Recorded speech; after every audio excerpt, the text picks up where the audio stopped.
the big shakeup could be if Kaidon Salter keeps the Colorado offense at cruising altitude.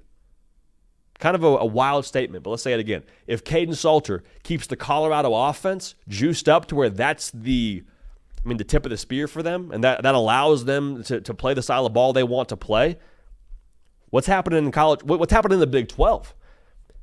I first want us to make sure that we are all aligned on this thought. There is going to be a lot of people asking the question, can Kaidon Salter replace Shedeur Sanders? Hey, is Kaidon Salter as good as Shedeur Sanders was? The answer there is he's probably not going to be what Shedeur Sanders was. Shedeur Sanders threw for 4,000 yards. Okay, so that's first off. Second off, though, he's a totally different player than Shedeur Sanders. Shedeur Sanders, the last 2 years, had negative rushing yards. Kaidon Salter ran for over 1,600 yards the last 2 years combined. So he's got some wiggle to him. Colorado was 107th last year in sack rate.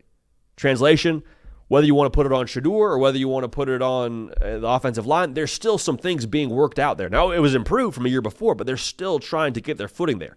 You have a guy now at quarterback that can not just avoid a sack, he can avoid a sack and then make it a first down for you. So when you watch Colorado this year, it's going to probably look a little bit different. You might look at the percentages at the end of the year from pass to run, and it might be a bit more balanced. Last year, Colorado was right around 60 pass, 40 run. Might be 55 pass, 45 run. Might be 50-50. I don't know how it's all going to look, but the thing we have to get square here is Kaidon Salter and the Colorado offense will be a different kind of product than what Shedeur Sanders in that offense was. And the reason why that's okay is because the way that they've built this roster now, it's a year 3 of a rebuild. In year 3 of anything, what do you have settled at that point? The foundation. Whether it's a new job, whether you're at a new school, whether it's building something, at that point, you kind of have the basics figured out, right? You know where your classes are. You know who your coworkers are. You have the foundation of the house set. You're building on top of it at that point. And Deion Sanders said as much on I believe it was a podcast with Dale and Jeremiah at the Big 12 combine that they had.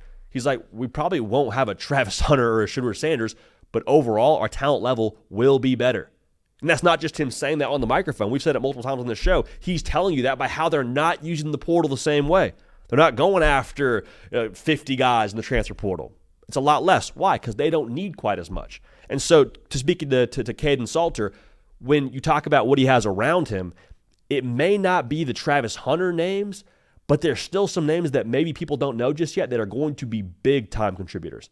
Like Joseph Williams has flashed a couple of times on this show for spring propaganda, making plays during Colorado spring practice. American Conference Freshman of the Year last year, ball player. Amarion Miller had a great game against USC his freshman year, went for almost 200 yards on 7 catches. Didn't play as much last year, but could he step up this upcoming season and be a guy for you? I think he absolutely will be.